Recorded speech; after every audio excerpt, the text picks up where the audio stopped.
Vous débutez en Vue.js et vous souhaitez découvrir comment utiliser le routeur, cette vidéo est faite pour vous. Bonjour, aujourd'hui nous allons découvrir l'utilisation du module de routeur Vue.js 3. Le routeur, il va vous permettre de gérer vos pages, de créer vos liens, de définir des règles et de passer des paramètres à vos vues. Sur ce, je retourne le rebrancher pour avoir internet et on pourra commencer le tuto. Ok, la première chose qu'on va faire, c'est créer notre projet. Donc si vous n'avez pas Vue d'installer, ce qu'il faut faire, c'est npm install-g /vue/cli. Mais si vous l'avez installé de la vidéo précédente, comme moi, vous devez faire vue create et le nom du projet, routeur-démo. Là, il nous demande de choisir le preset, c'est-à-dire la version de Vue. On a le choix entre Vue 2 ou Vue 3 ou de faire à la main. Moi, je vais prendre Vue 3. Une fois le projet créé, on voit qu'il y a un dossier qui a été créé avec tous les fichiers du projet. Nous, ce qu'on va faire, c'est qu'on va rentrer à l'intérieur pour que ce soit plus simple. Et on ne va pas le lancer tout de suite, on va installer le routeur. Pour installer le module du routeur, on fait npm install vue-routeur@next. Une fois qu'on a bien le module du routeur installé, on va dans les sources du projet, c'est là où on va coder, où on a tous nos fichiers. On va créer un dossier qu'on va appeler routeur. À l'intérieur, on va créer index.js. C'est dans ce fichier qu'on va coder la logique de notre routeur. On importe create router et create web history depuis view router.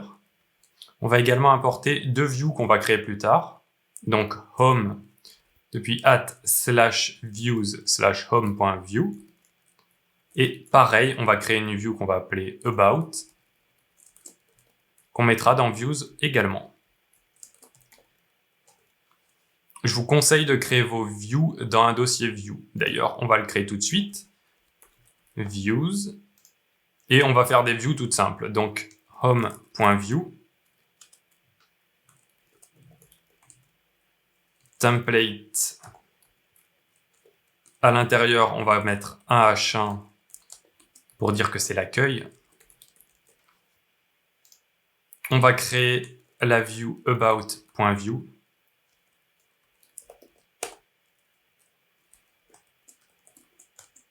Et pareil, juste un H1 et on écrit à propos.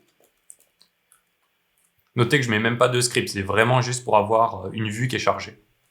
On retourne sur notre routeur et on va créer un tableau de route.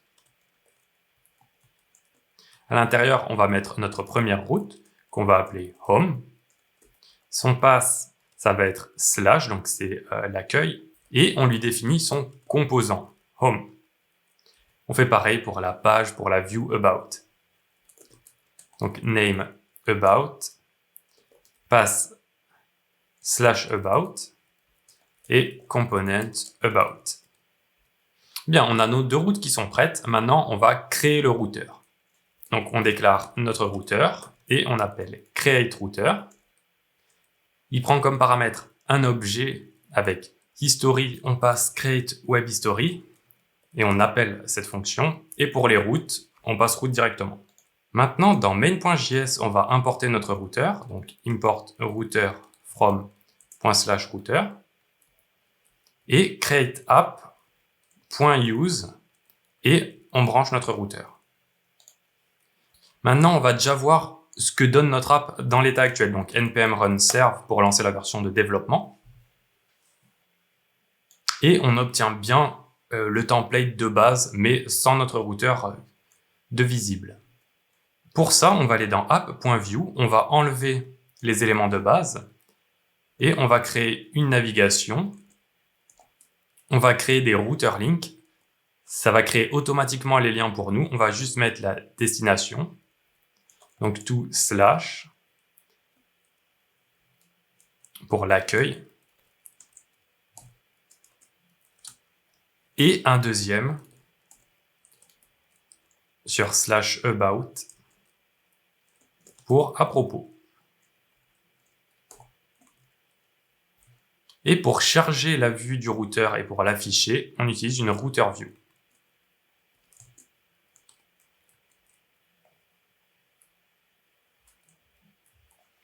Ok, là on obtient une erreur, c'est le fait qu'on a le composant Hello World qui est préchargé mais on n'en a pas besoin. Et que j'ai oublié le slash sur router-link. Parfait. Là on a accueil, on voit que là on est sur aucun lien, donc il n'y a aucune view qui est chargée. Si je clique sur accueil, et donc là on voit qu'il me dit qu'il n'a pas trouvé le routeur dans le fichier routeur, c'est parce que sur l'index dans routeur, on a oublié de faire export default router. Ok. Donc là, on voit qu'on est sur slash ou sur rien et ça, on a bien notre vue home qui est chargée. Si je clique sur à propos, ça va changer l'URL ici et ça va charger le contenu de la vue automatiquement, sans rechargement de la page. Maintenant, on va voir comment passer des props et des paramètres au lien de notre routeur. Du coup, on retourne dessus. Name, on va mettre product. Et dans le pass, on va mettre slash product, slash 2 points pour dire que c'est un paramètre, et on va mettre name. Et en composant, on va créer un composant qu'on va appeler product. Il nous dit qu'il ne le connaît pas parce que d'abord, il faut l'importer.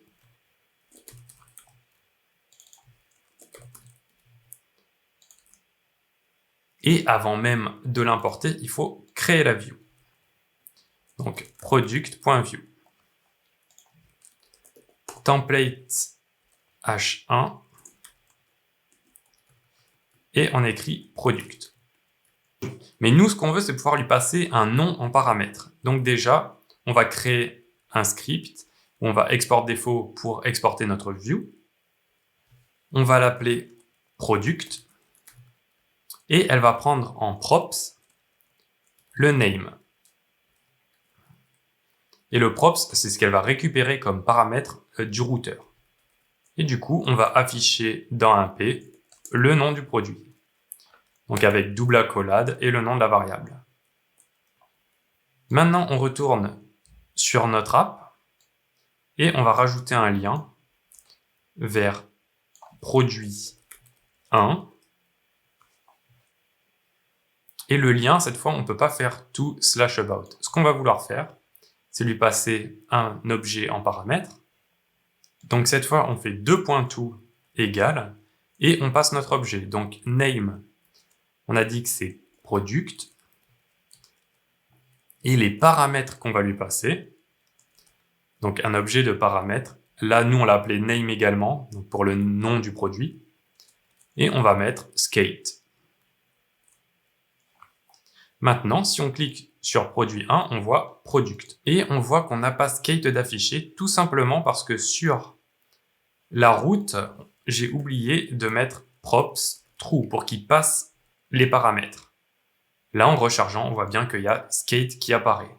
On peut rajouter d'autres liens vers d'autres produits.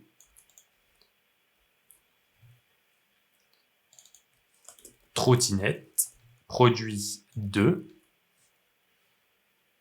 Et on voit bien l'URL qui change avec le nom qui change. Et ça nous ramène bien sur la vue product. Et à l'intérieur, on récupère ce paramètre-là. Là, on a utilisé un name, mais ça aurait pu être un ID de produit. Et après, on va faire un appel backend pour récupérer toutes les infos de ce produit et les afficher dans notre view. Là, le lien, il est fait en dur, mais ce qu'on pourrait avoir besoin dans des projets, c'est de faire les liens via du code. Donc, on va créer un bouton qu'on va appeler produit 3 et on va lui binder un événement @click égale showProduct et on va lui mettre un nom roller. Sur notre application, on va déclarer des méthodes. On va créer à l'intérieur la méthode showProduct qui est une fonction qui prend en paramètre un name. Et ce qu'on va faire, c'est this.$router, donc c'est un accès vers le routeur, .push. Et là, c'est le même fonctionnement, name product et params, name. Et du coup, là, c'est name, lui, qui est passé en paramètre. Ça fait beaucoup de name. J'aurais peut-être pu choisir autre chose. Ok, donc là, on a notre produit 3. Et quand on clique, on a bien roller. Donc là, au lieu que ce soit un router link créé à la main, là, le lien, il est fait en code. Bon, notre menu et notre contenu sont très moches, mais on va essayer de rendre ça un peu moins laid. Donc, par exemple, les liens, on va leur mettre une text decoration known et une couleur en gris clair. Voilà, donc là, on a tous nos liens comme ça. Mais ce qu'on va avoir besoin de savoir, c'est l'état actif. Ce qui est bien avec le router link, c'est que de lui-même, il va détecter celui qui a un lien qui match la règle. Donc par exemple, là, je suis sur aucun lien, donc sur slash, et on voit que ce A, il a la classe routerlink-active, et il a même routerlink exact active. Ça permet de la granularité pour les sous-niveaux. Donc, on va aller dans le style de notre app, et sur .routerlink active, on va mettre font weight bold et couleur blue violet. Voilà, maintenant quand on navigue de produit en produit, il se highlight bien. Juste pour produit 3 qui n'est pas un vrai router link, on ne le voit pas. Et de toute façon, c'est un bouton. Mais au moins les autres ne sont pas en surbrillance et c'est fonctionnel. Maintenant, ce qu'on va faire, c'est s'occuper du titre des pages. Là, actuellement, c'est le titre de mon projet, router-démo. Mais si on retourne sur le router.afterEach, qui est une fonction qui prend deux paramètres, to qui est la vue de départ et from la vue vers laquelle on va. Et on va faire document.title pour définir le titre de la page égale from.meta.title. Et on va déclarer notre meta-title sur chaque route. Meta un objet avec un titre. On fait comme ça pour pouvoir mettre également la description. Mais là, je ne vais pas le montrer dans cet exemple. Title accueil. Meta title à propos.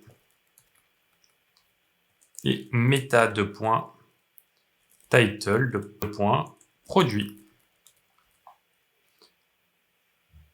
Là, on voit que c'est en décalé parce que je me suis trompé. J'ai utilisé from, alors que ce qui nous intéresse, c'est to.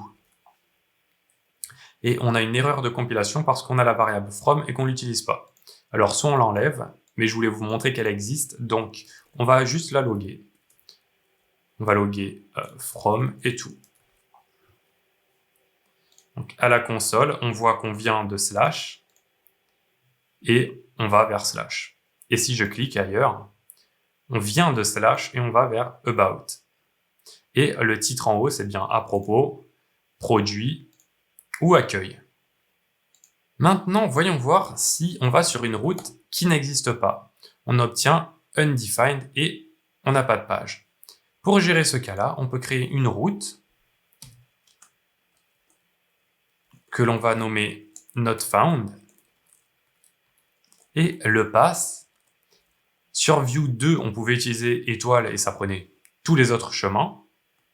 Mais maintenant, on doit utiliser /passmatch, entre parenthèses, point étoile, donc c'est une regex, et on va charger notre component notfound. Du coup, on va importer la view notfound.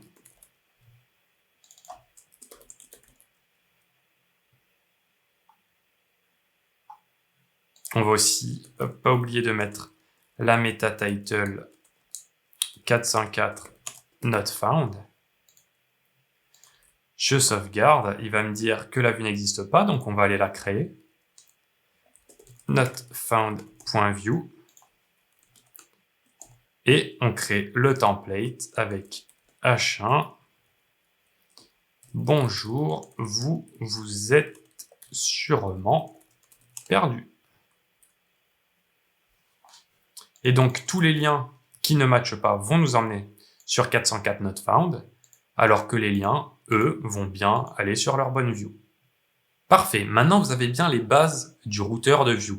Voyons voir comment le déployer et le mettre en production.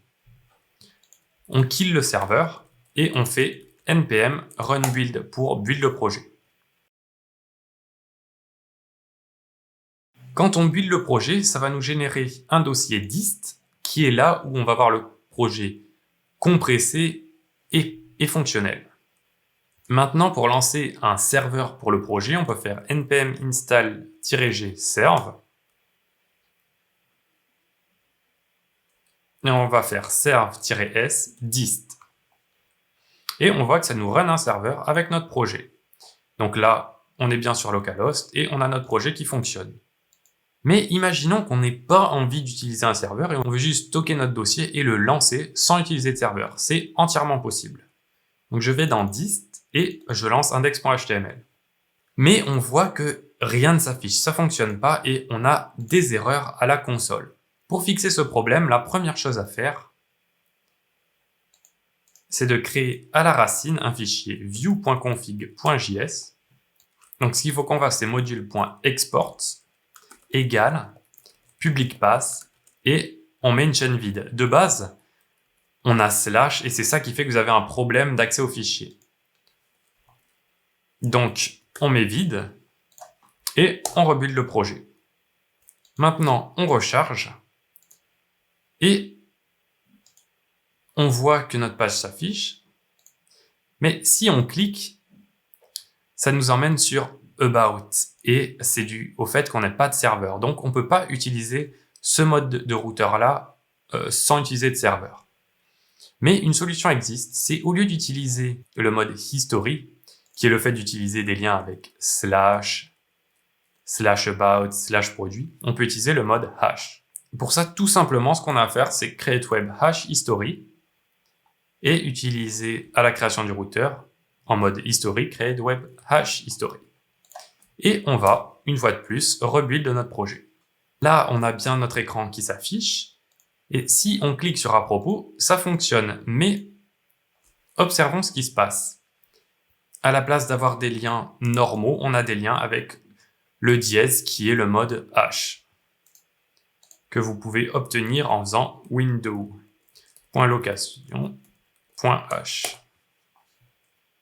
Merci d'avoir regardé cette vidéo, j'espère qu'elle vous aura plu, que vous aurez appris comment utiliser le routeur de Vue. Si vous avez besoin de SEO, vous pouvez avoir besoin de SSR, de Server-Side Rendering. Et pour ça, il y a un framework qui s'appelle Nuxt, qui est en haut niveau et qui utilise Vue en sous-jacent. Et ça sera le fruit d'une nouvelle vidéo. Dans cette série sur Vue.js, la prochaine vidéo sera autour de Vuex ou le State Management. Pensez à vous abonner pour être au courant de sa sortie. Mettez un pouce si la vidéo vous a plu, partagez-la à vos amis codeurs. Et sur ce, je vous dis à bientôt. Ciao!